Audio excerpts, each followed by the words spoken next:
a few weeks ago, on the English-speaking side of skincare on social media, a controversy started about the South Korean brand Anua and one of their very popular skincare products, which is their serum with azelaic acid. Many people talked about it and continue to talk about it, but there is something that they don't seem to realize, and it is that the controversy about this product did not start a few weeks ago, but a year ago in Japan. Hello and welcome to my YouTube channel. This video is part 2 of a series of videos I am doing on a controversy regarding the brand Anua and one of their products, their serum with azelaic acid. If you want to understand everything, I strongly advise you to start with part 1 and then continue with this video. As I explained in my introduction, this controversy started actually a year ago in Japan. I learned about that because I watched a content creator which is based in Japan. She speaks English, and 1 year ago she talked about the controversy that was going on in Japan. And what she explained was that there was a content creator which is also a cosmetic chemist which reviewed the azelaic acid serum from Anua. In Japan, they sell a version of the serum with a higher concentration of azelaic acid. They sell a 15% formula. So they were talking about this version. And he raised questions about the efficacy of this product because of its texture and the ingredient list. If you want to know the full detail about the ingredient list, that is what I talked about a lot on my previous video. But just to sum up, the texture and the feeling of the Anua product is very different from any type of azelaic acid drugs or cosmetic products. The texture is elegant. Some people say it is moisturizing. It is very liquidy, very watery, super easy to spread, which is abnormal for a product containing a lot of azelaic acid. You need to understand that azelaic acid comes into a powder that has a very low solubility in water. If you mix water and this powder, it's not going to disappear, it's not going to dissolve. So in order to be able to use azelaic acid in a vehicle, like a gel, a cream, pharmaceutical companies have decided to use a technique that is called suspension, where you spread azelaic acid in an even manner in a vehicle. That way you can use the product on your skin. By doing that, they were able to make a drug with azelaic acid. It goes from 15 to 20% of azelaic acid in it. And as it is a drug, they were able to show that this suspension method works and is effective to target melasma, hyperpigmentation, acne, rosacea, redness, and redness linked to rosacea. Some patients complain about the fact that the texture would be sometimes gritty, it would be sometimes not easy to spread, it would sometimes crystallized or balled up, so it was not a perfect texture. Later, pharmaceutical companies in 2015 created an azelaic acid medication with a foam texture, and they were trying obviously to get results, but at the same time they were also trying to make the texture more elegant.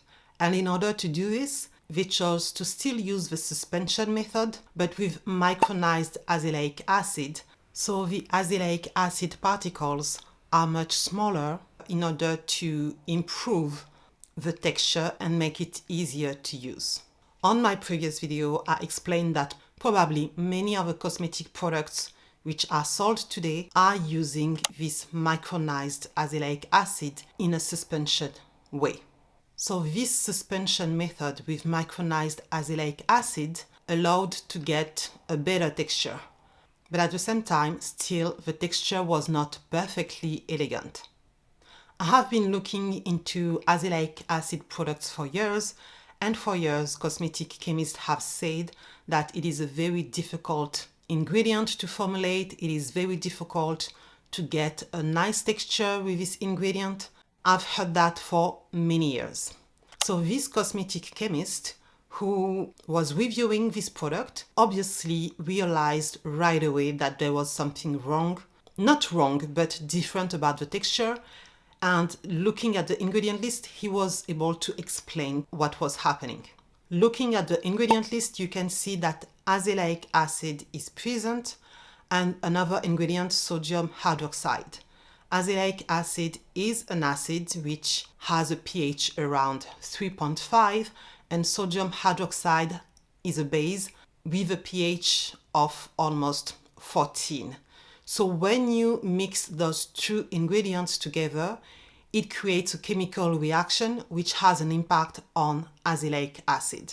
Sodium hydroxide neutralizes azelaic acid, and azelaic acid gets transformed, or at least a part of it, into an ionized version of azelaic acid, which is called disodium azelate. And disodium azelate is a type of salt. So as any salt, it has a high solubility in water, so it can dissolve, and as a result, it is easy with disodium azelate to make a nice, watery, elegant texture.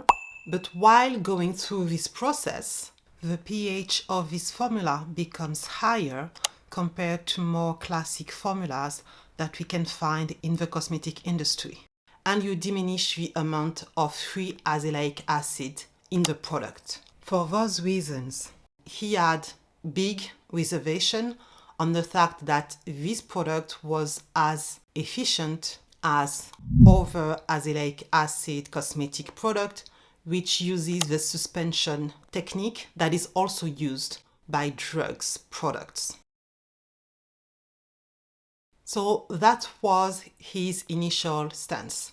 And other cosmetic chemists, other creators, other influencers, dermatologists jumped on the conversation to bring their own opinion, which was not always in agreement with what he was saying. But at the same time, even when they were not in agreement with what he was saying, nobody could prove that this Anua serum could perform the same way as other azelaic acid cosmetic products.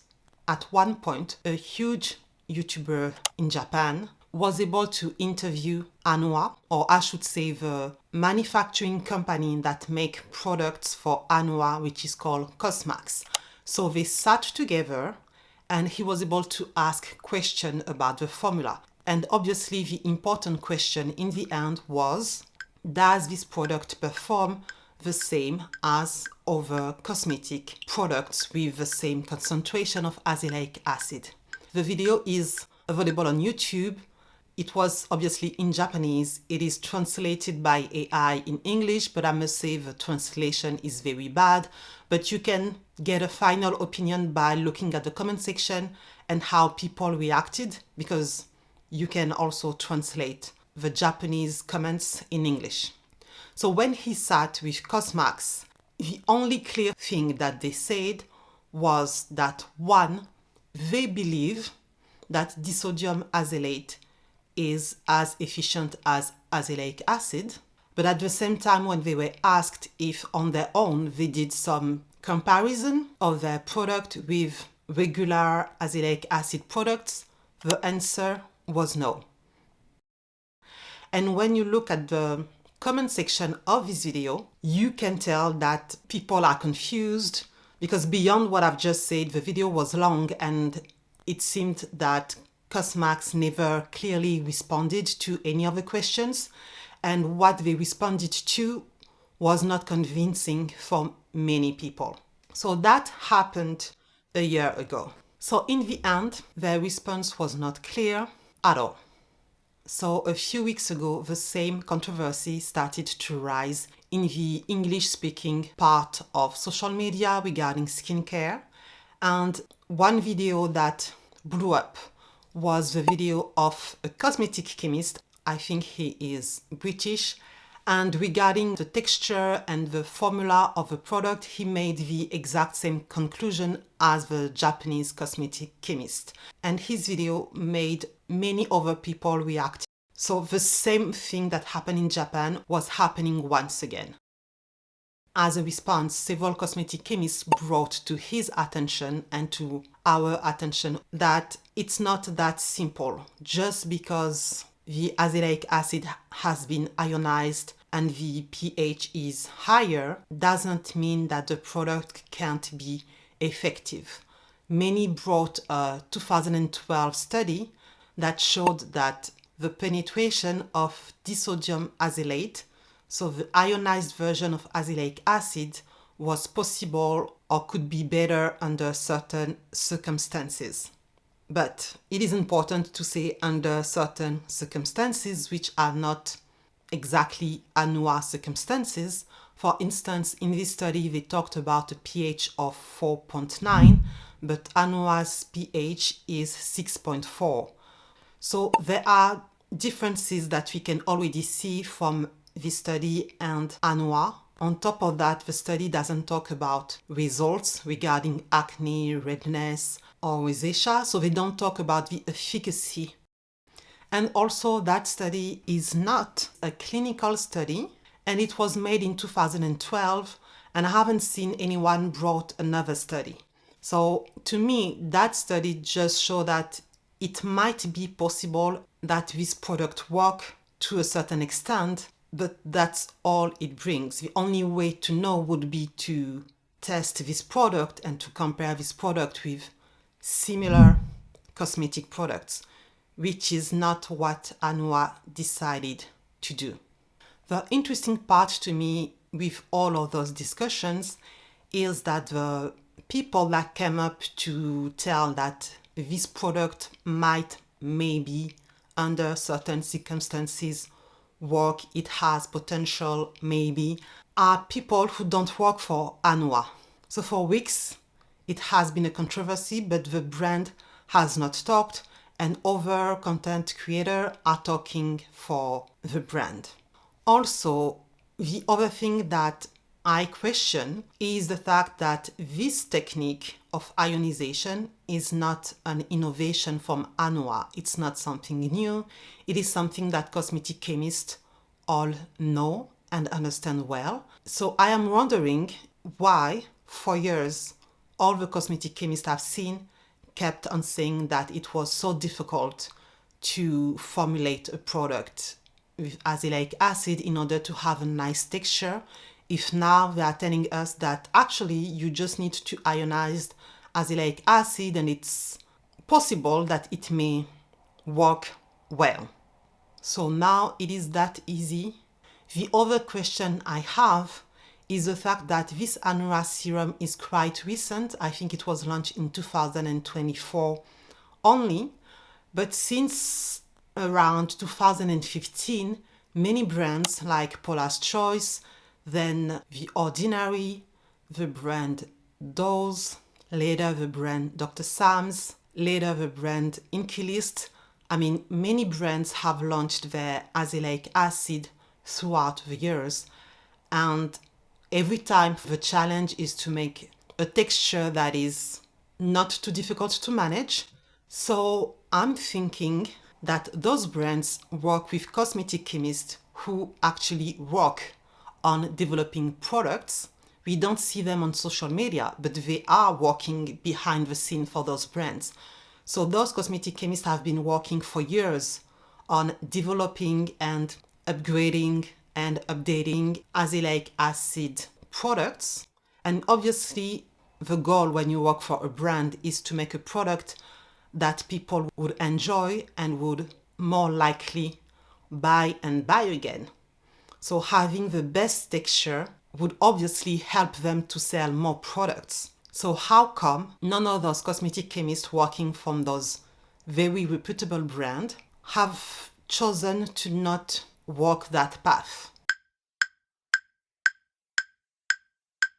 That study that many people are mentioning from 2012 was there already when all of those brands developed their azelaic acid products, but they decided to not go that path. Maybe they tried, but they didn't like the result, so they stick to the older method and try to improve it in different ways. But my thing is, If it was that easy, I think we would have seen more brands do that since they've been working on azelaic acid for several years.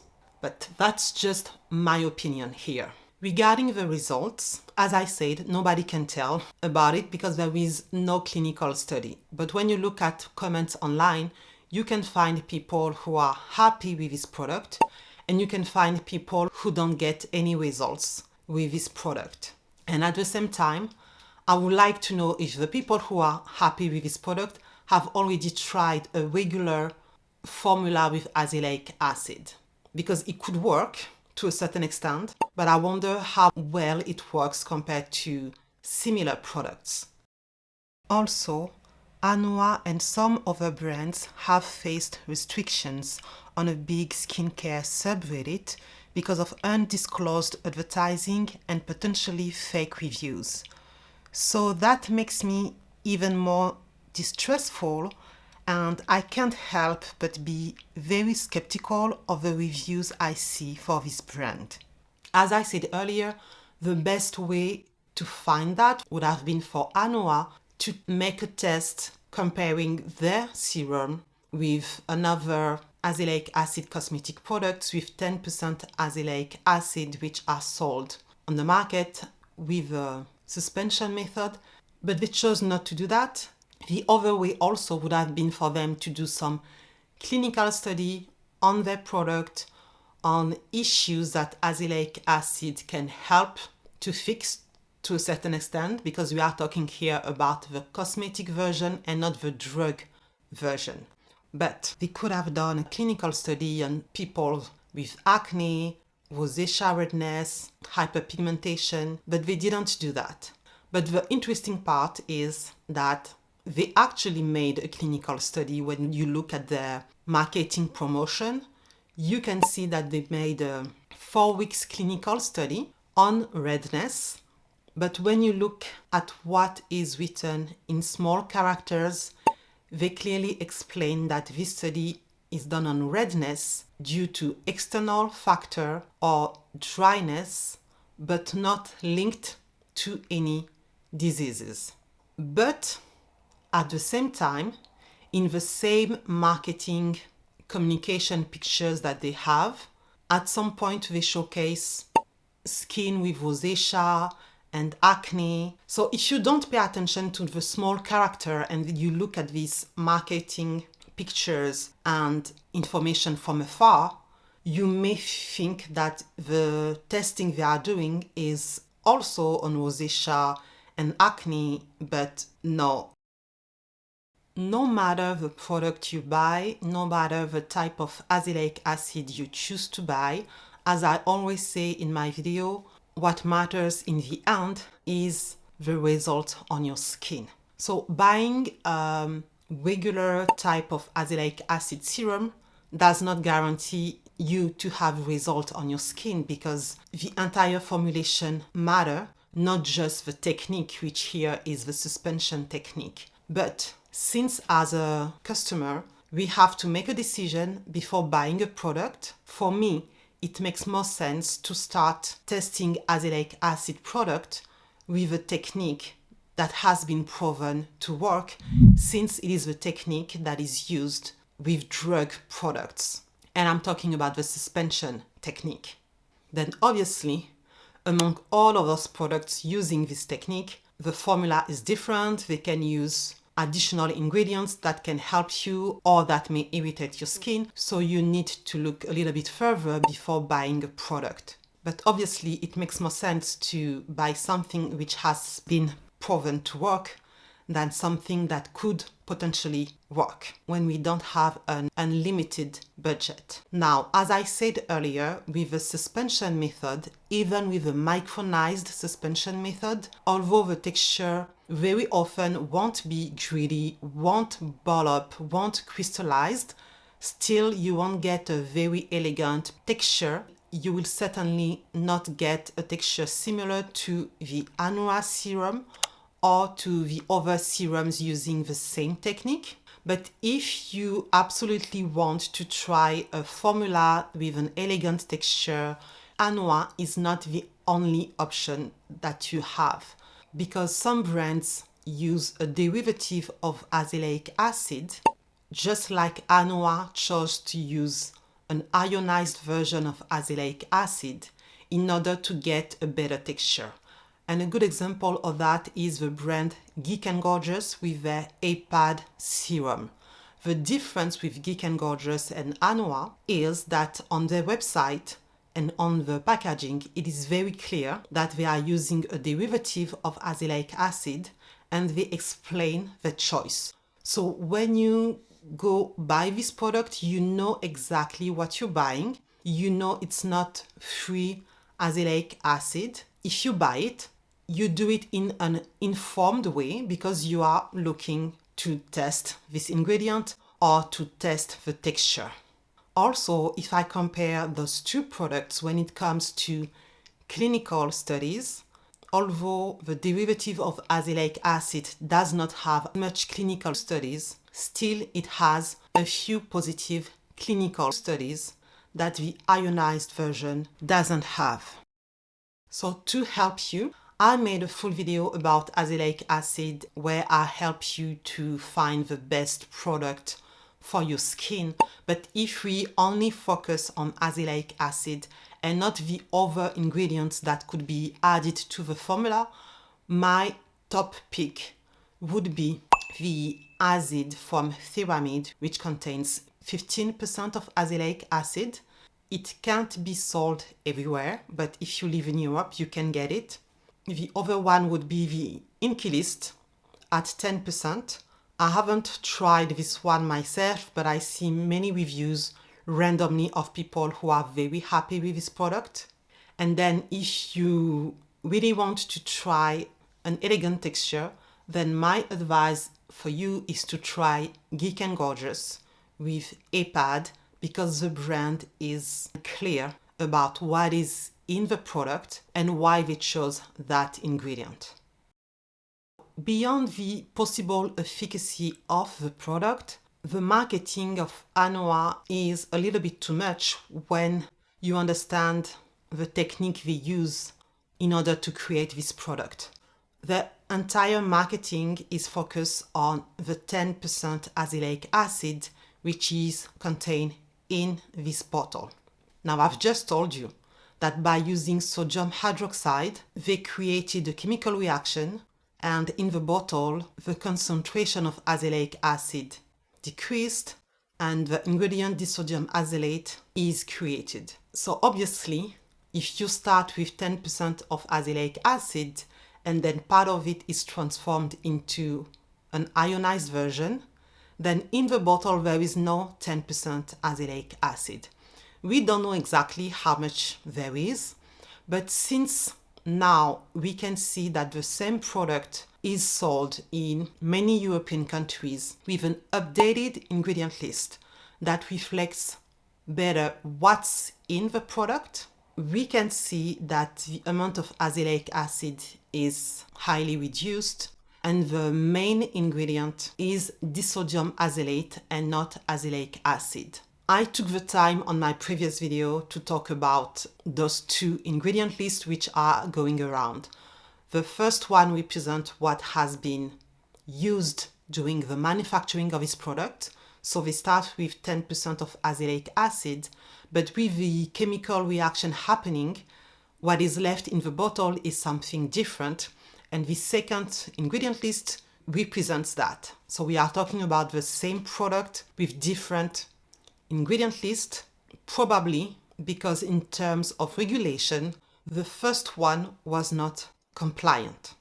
So when we focus on the second ingredient list, the marketing of 10% of azelaic acid does not represent what is in the bottle. And that is very important for this brand, because if you've watched any sponsor content about this product, which there was a lot, and there is still a lot of sponsor content, you will see that the influencer who talked about this brand as an ad very emphasized on the fact that it contains 10% of azelaic acid, and at the same time they emphasize on comparing this product with other 10% azelaic acid cosmetic product by saying that we contain the same concentration of azelaic acid, but our product is better because the texture is better. Is the viral Anua 10% azelaic serum really worth all the hype? First, the ingredient. This serum has 10% azelaic acid as its powerhouse. Second, the texture. If you've really hated the feeling of thick, gritty azelaic acid product, you're going to love this one. It gives super hydration. It layers effortlessly with other products, just sinks right in without heaviness, unlike so many other azelaic acid products. I promise this one is worth the hype. So that's how this product was sold. If you have a choice between two products with the same key ingredient and one has a better texture than the other one, obviously you will buy the one with a better texture. But the way the marketing is done and the communication is done everywhere, you had no reason to question the product, because no, inside the product you mainly buying disodium azelaic, which might potentially, under certain circumstances, behave maybe similar to 10% azelaic acid. People don't know all of that because all of that is hidden. So they make a choice, but it's not an informed choice. Now, very often when we talk about the fact that brand could do some clinical internal research, what comes up often is the fact that those internal research are not cheap. So the brand may have a belief, but not have the mean to do the proper internal research. The thing with Anua is the fact that, as I told you, they spent money on doing some type of testing on redness, but artificial type of redness. And at the same time, last year, I found out about this when I was preparing for this video. But last year, they collaborated with one of the biggest influencers who is very problematic, but at the same time, very popular and probably one of the most expensive influencer to work with, which is Jeffree Star. And when I was working on this video and looking at their global website, I realized that the global ambassador, or at least ambassador for the Western world, is Kylie Jenner, which is one of the most paid model. And on social media, among many influencers they work with, they also partner with some of the most popular dermatologists, influencers, which we can easily guess are being paid a lot. So clearly they do not lack money to do those studies. And it seems that they actually don't need to do that because what I would call their shady marketing worked, because this product is very popular, and although there was a controversy in Japan 1 year ago, it didn't seem to affect the Western customers. And now we have a new controversy, but it's not the biggest content creator which are doing a proper investigation on this issue. And if I continue to talk about the shady behavior of Anua, let's talk about something else related to this product. On my previous video, I explained that regarding the ingredient, there is another problem with what they call a soothing complex in their marketing communication. This soothing complex is supposed to be made with different natural ingredients like aloe, cica, but also ubiquinone or blue tansy oil. But when you look at the ingredient list, you don't see those ingredients. Well, while working on part 2, I came across an American retailer website where this product is sold, and under this product they have a Q&A section where 2 people ask about those missing ingredients. The first person who asked clearly said that those ingredients are not in the ingredient list, although they are present in the marketing. So they are wondering what's going on. Anua responded, no, those ingredients are not in the ingredient list. Duh. That's what the person said. His concern was that there might be a mistake in the marketing. So I don't know, maybe you should fix it, or maybe something is missing in the ingredient list. they did not address the real issue. In the same Q&A, someone asked again, based on the first question, what's going on with those two missing ingredients which are mentioned in the marketing of this product? And at the same time, he asked another question. The brand responded to the second question, but completely ignored the first question. Isn't it weird? You have cosmetic chemists who defend, to a certain extent, the choice made by the brand, explaining that it could be a good option to make the choice they made. But instead of being clear from the start about the choice they made, they decided to hide that part and then put themselves in competition with other azelaic acid products while claiming to be the same but with a better texture. All of this controversy would not have happened. And as I said in the previous video, that reminds me a lot of the controversy regarding the Skin 1004 ampoule, which did a very similar thing.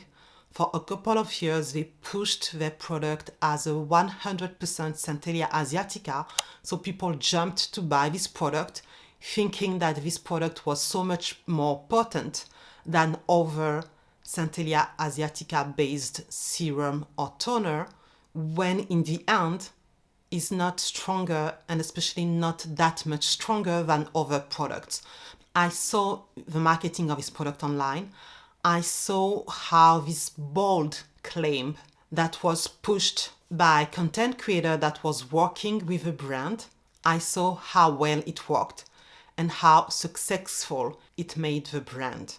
And even today, this brand is still very popular, but for people who know where they started, they became super popular with that shady marketing.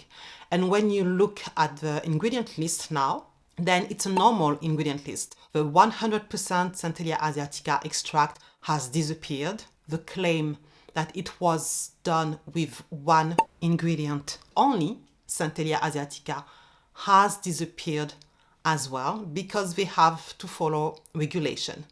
But people have forgotten about it. So since it has worked with this brand and other brands, obviously this is not the only one, well, why not do the same again? My prediction, as I did with the Skin 1004 a few years ago, is that within the next year, you will see the marketing of this product change.